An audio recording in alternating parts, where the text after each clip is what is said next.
Avez-vous déjà eu l'impression que certaines personnes dans votre vie semblaient drainer votre énergie, ébranler votre confiance ou vous faire douter de vous-même? Si c'est le cas, vous n'êtes pas seul. Dans notre quête de sérénité et de croissance personnelle, nous rencontrons inévitablement des individus dont l'influence peut être profondément perturbatrice pour notre bien-être mental et émotionnel. Ces personnes, que l'on qualifie souvent de toxiques, représentent un défi particulier pour ceux d'entre nous qui cherchent à cultiver une vie équilibrée et épanouissante. Mais qu'est-ce qui rend une personne véritablement toxique? Et plus important encore, comment pouvons-nous naviguer dans ces relations difficiles sans compromettre notre propre intégrité et notre paix intérieure? Ces questions sont au cœur de notre exploration d'aujourd'hui, où nous allons plonger dans les profondeurs de la psychologie humaine, éclairée par la sagesse intemporelle du stoïcisme.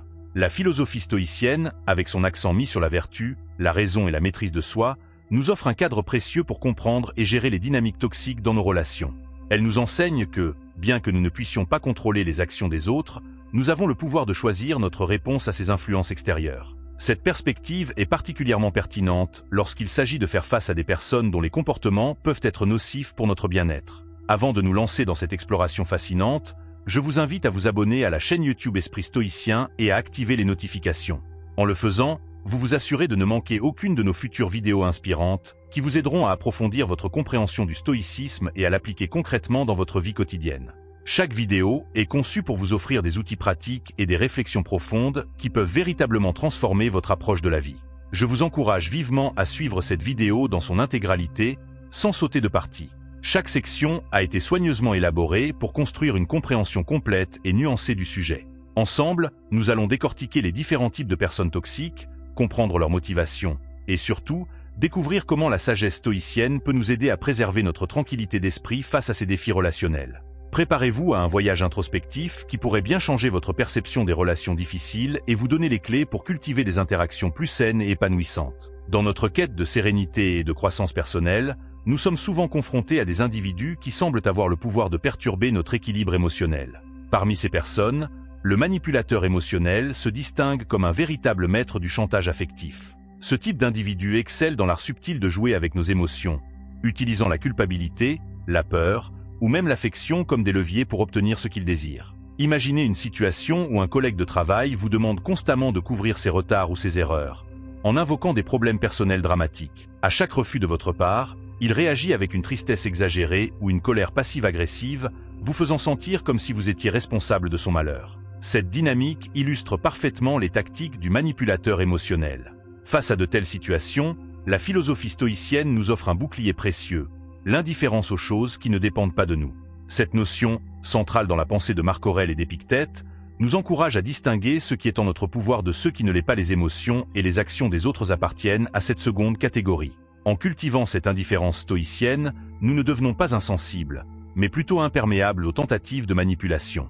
Nous apprenons à reconnaître que la réaction émotionnelle du manipulateur lui appartient et que nous ne sommes pas responsables de son bonheur ou de son malheur. Cette prise de conscience est libératrice, car elle nous permet de répondre avec calme et fermeté, sans nous laisser emporter par la culpabilité ou l'anxiété que le manipulateur cherche à susciter. Pour mettre en pratique cette approche, nous pouvons nous inspirer de l'exercice stoïcien de la vue d'en haut. Lorsque nous nous sentons pris dans les filets d'une manipulation émotionnelle, prenons un moment pour nous imaginer observant la situation depuis les hauteurs. De cette perspective, nous pouvons voir plus clairement les mécanismes à l'œuvre et réaliser la futilité de nous laisser affecter par des tactiques qui visent à nous déstabiliser. Cependant, il est crucial de comprendre que l'indifférence stoïcienne n'équivaut pas à une froideur émotionnelle ou à un détachement complet. Au contraire, elle nous permet d'agir avec plus de compassion et de sagesse. En restant centrés et en contrôle de nos propres émotions, nous sommes mieux équipés pour aider véritablement les autres, y compris le manipulateur lui-même, si cela est approprié et sans compromettre notre propre bien-être. Cette approche nous amène naturellement à considérer le deuxième type de personne toxique que nous rencontrons souvent, le narcissique. Cet individu, caractérisé par un égocentrisme exacerbé et un besoin constant d'admiration, peut être particulièrement drainant pour son entourage. Le narcissique est un expert en projection et en déni, attribuant souvent ses propres défauts aux autres et refusant de reconnaître ses erreurs. La vertu stoïcienne de la tempérance s'avère être un outil précieux face à l'égocentrisme du narcissique. Cette vertu nous enseigne la modération dans nos désirs et nos actions, mais aussi dans notre perception de nous-mêmes. En cultivant la tempérance, nous développons une humilité saine qui contraste fortement avec l'arrogance du narcissique. Un jour, lors d'une conversation, Un ami m'a raconté comment il avait dû travailler sur un projet avec un collègue narcissique. Ce dernier s'attribuait systématiquement le mérite des succès de l'équipe et blâmait les autres pour les échecs. Mon ami, s'inspirant des principes stoïciens, a choisi de ne pas réagir de manière émotionnelle à ces comportements. Au lieu de cela, il s'est concentré sur l'accomplissement du travail avec excellence, indépendamment de la reconnaissance qu'il recevait. Cette attitude illustre parfaitement l'application de la tempérance stoïcienne dans une situation difficile. En se détachant du besoin de reconnaissance externe et en se concentrant sur la vertu intrinsèque de ses actions, mon ami a pu maintenir sa tranquillité d'esprit face aux provocations du narcissique. Mais comment pouvons-nous maintenir notre intégrité face au gaslighting, cette forme insidieuse de manipulation où le narcissique tente de nous faire douter de notre propre perception de la réalité? Les techniques stoïciennes nous offrent des outils précieux pour résister à cette forme de toxicité. L'une de ces techniques est la pratique régulière de l'auto-examen. En prenant le temps chaque jour de réfléchir à nos actions, nos pensées et nos valeurs, nous renforçons notre ancrage dans la réalité. Ce processus nous aide à développer une confiance solide en notre jugement, rendant plus difficile pour un narcissique de semer le doute dans notre esprit. De plus, la philosophie stoïcienne nous encourage à nous concentrer sur ce qui est véritablement important, notre caractère et nos actions vertueuses. En gardant cette perspective, nous pouvons mieux résister aux tentatives du narcissique de nous faire douter de nous-mêmes. Nous comprenons que notre valeur ne dépend pas de l'opinion d'une personne toxique, mais de notre adhésion à nos principes éthiques. Il est intéressant de noter que le narcissique peut être vu comme un miroir déformant de nos propres insécurités. Souvent, ce qui nous irrite le plus chez ces individus sont des traits que nous craignons de posséder nous-mêmes. Cette réalisation peut nous aider à aborder ces interactions avec plus de compassion, tout en restant fermes dans nos limites. En passant du narcissique au pessimiste chronique, nous rencontrons un autre type de personne toxique qui peut avoir un impact significatif sur notre bien-être, le voleur d'énergie. Ce personnage, constamment focalisé sur le négatif, a le don de drainer l'enthousiasme et l'optimisme de son entourage. Le danger du pessimisme contagieux réside dans sa capacité à influencer insidieusement notre état d'esprit. Comme une goutte d'encre noire dans un verre d'eau claire, les pensées négatives du pessimiste chronique peuvent rapidement teinter notre perception du monde. Face à ce défi, l'optimisme rationnel des stoïciens se présente comme un antidote puissant. Contrairement à un optimisme naïf qui nierait les difficultés de la vie, l'optimisme stoïcien est ancré dans une compréhension lucide de la réalité. Il reconnaît les obstacles et les adversités comme des opportunités de croissance et d'exercice de la vertu. Cette perspective nous permet de faire face aux situations difficiles avec résilience et détermination, plutôt que de nous laisser abattre par le pessimisme ambiant. Pour illustrer ce concept, pensons à l'empereur philosophe Marc Aurèle, qui a dû faire face à de nombreuses crises durant son règne, des guerres aux épidémies. Dans ses pensées pour moi-même, il écrit « Tu as le pouvoir de te dépouiller de beaucoup d'opinions qui te troublent, et aussitôt tu te mettras au large ». Cette citation capture l'essence de l'optimisme rationnel stoïcien, notre perception des événements, plus que les événements eux-mêmes, détermine notre bonheur. Pour cultiver cet état d'esprit face au pessimisme chronique, nous pouvons adopter plusieurs pratiques stoïciennes. La première est l'exercice de la préméditation des mots, préméditatio malorum. Cette technique consiste à envisager à l'avance les difficultés potentielles, non pas pour s'inquiéter, mais pour se préparer mentalement à y faire face avec sérénité. En pratiquant régulièrement cet exercice, nous renforçons notre résilience et réduisons l'impact du pessimisme extérieur sur notre état d'esprit. Une autre pratique puissante est la gratitude active. En prenant le temps chaque jour de reconnaître et d'apprécier les aspects positifs de notre vie, nous créons un contrepoids naturel au négativisme du pessimiste chronique. Cette habitude nous aide à maintenir une perspective équilibrée, même lorsque nous sommes confrontés à des influences négatives.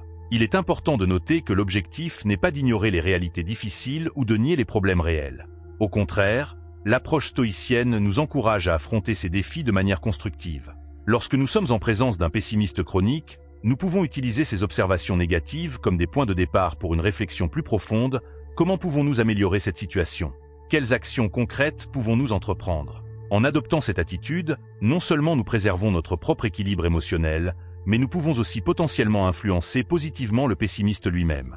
Notre résilience et notre approche constructive peuvent servir d'exemple et peut-être inspirer un changement de perspective chez les autres. Alors que nous naviguons entre les différents types de personnes toxiques, nous arrivons à une figure particulièrement éprouvante, le contrôleur obsessionnel, véritable tyran du micromanagement. Ce personnage se caractérise par un besoin excessif de maîtriser chaque aspect de son environnement, y compris les actions et décisions des autres. Le comportement du contrôleur obsessionnel trouve souvent ses racines dans une profonde insécurité ou une anxiété mal gérée. En essayant de tout contrôler, il cherche à se protéger de l'incertitude et du chaos qu'il perçoit dans le monde. Cependant, cette quête de contrôle absolu a des conséquences néfastes, non seulement pour lui-même mais aussi pour son entourage. Face à ce type de personnalité, la philosophie stoïcienne nous offre un outil précieux, l'acceptation de ce qui ne dépend pas de nous. Cette notion, centrale dans l'enseignement d'Épictète, nous rappelle que de nombreux aspects de la vie échappent à notre contrôle direct. En intégrant profondément cette idée, nous pouvons développer une sérénité intérieure qui résiste aux tentatives de contrôle excessif des autres. Pour illustrer l'application de ce principe, laissez-moi vous partager une expérience personnelle. Il y a quelques années, j'ai travaillé sous la direction d'un manager particulièrement contrôlant. Chaque décision, chaque email, chaque présentation devait passer par son approbation minutieuse. Au début, je me sentais étouffé et frustré par ce micromanagement constant. C'est alors que j'ai décidé d'appliquer les principes stoïciens à cette situation. J'ai commencé par accepter que je ne pouvais pas changer le comportement de mon manager. Cette acceptation, loin d'être une résignation passive, m'a permis de rediriger mon énergie vers ce que je pouvais effectivement contrôler, ma réaction à cette situation. J'ai établi des limites saines, en communiquant clairement mes besoins et mes attentes, tout en restant respectueux. Par exemple, j'ai proposé des points de contrôle réguliers plutôt que des vérifications constantes, permettant ainsi un équilibre entre son besoin de supervision et mon besoin d'autonomie. Cette approche, inspirée de la sagesse stoïcienne, a non seulement amélioré ma situation de travail, mais a également eu un impact positif sur mon manager, qui a commencé à assouplir son style de gestion. Cette expérience souligne l'importance de l'établissement de limites saines dans nos interactions avec les personnes toxiques. Les stoïciens nous enseignent que, bien que nous ne puissions pas contrôler les actions des autres, nous avons le pouvoir de définir et de maintenir nos propres limites. Cela implique de communiquer clairement nos besoins et nos attentes, tout en restant ferme face aux tentatives de transgression. Une stratégie efficace pour établir ces limites est d'utiliser la technique stoïcienne de la réserve, upexérosie. Cette pratique consiste à poursuivre nos objectifs tout en gardant à l'esprit que des facteurs externes pourraient interférer. Appliquée aux relations avec un contrôleur obsessionnel, cette technique nous permet de collaborer de manière constructive tout en maintenant notre indépendance intérieure. Il est crucial de comprendre que l'établissement de limites n'est pas un acte d'hostilité, mais plutôt un geste de respect envers soi-même et envers l'autre. En définissant clairement ce qui est acceptable et ce qui ne l'est pas, nous créons un cadre dans lequel des relations plus saines peuvent se développer. Alors que nous réfléchissons à ces différents types de personnes toxiques, il est important de tourner notre regard vers nous-mêmes. Le stoïcisme nous enseigne l'importance de l'auto-examen, une pratique qui nous permet de reconnaître et de corriger nos propres tendances potentiellement toxiques. Cet exercice d'introspection peut être à la fois révélateur et inconfortable. Il nous demande d'être honnêtes avec nous-mêmes sur nos propres comportements et motivations. Avons-nous parfois des tendances manipulatrices? Nous arrive-t-il de nous complaire dans le pessimisme? Cherchons-nous à contrôler excessivement notre entourage? Pour faciliter cet auto-examen, nous pouvons nous inspirer de la pratique stoïcienne du journal. Chaque soir, prenons quelques minutes pour réfléchir à nos interactions de la journée. Avons-nous agi en accord avec nos valeurs? Avons-nous traité les autres avec respect et bienveillance? Cette réflexion régulière nous aide à identifier nos propres comportements problématiques et à travailler activement à leur amélioration. L'humilité joue un rôle crucial dans ce processus. Reconnaître nos propres imperfections nous rend plus empathiques envers les autres et plus ouverts au changement. Comme le disait Épictète, il est impossible de commencer à apprendre ce que l'on croit déjà savoir. Cette attitude d'ouverture et d'apprentissage continu est essentielle pour notre croissance personnelle.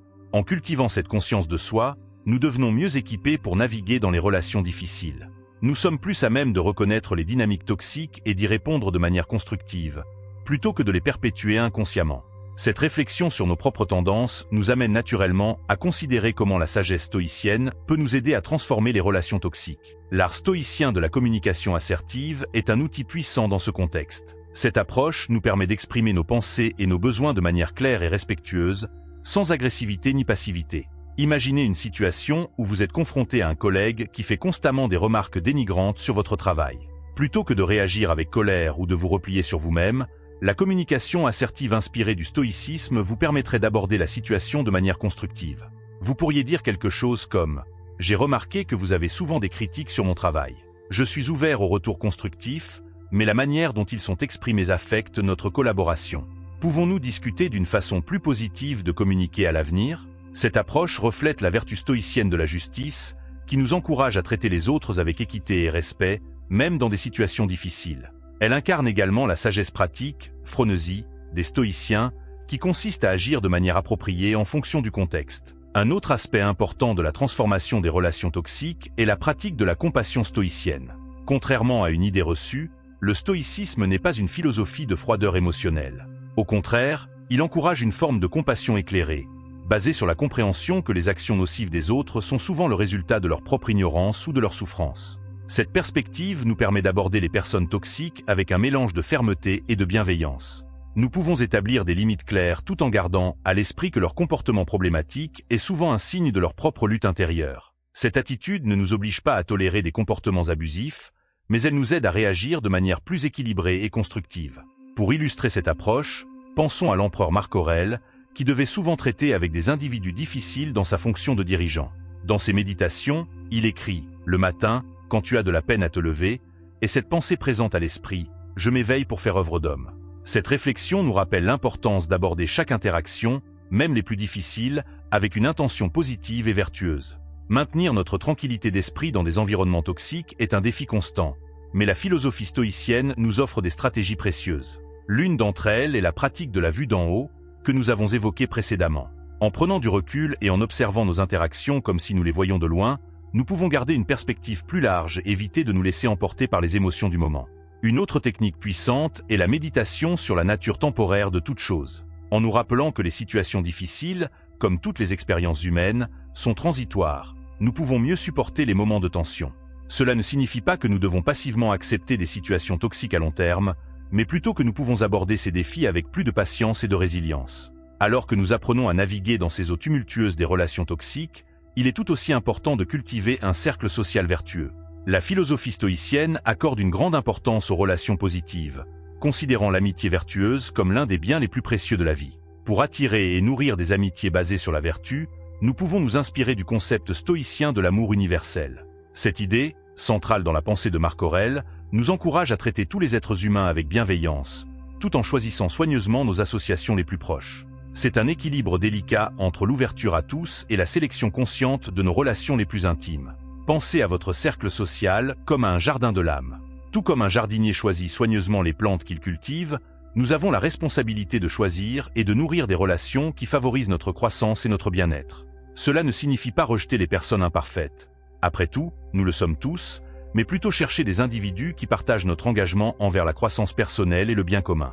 Dans ce jardin relationnel, certaines personnes seront comme des chênes majestueux, offrant stabilité et sagesse. D'autres seront comme des fleurs colorées, apportant joie et inspiration.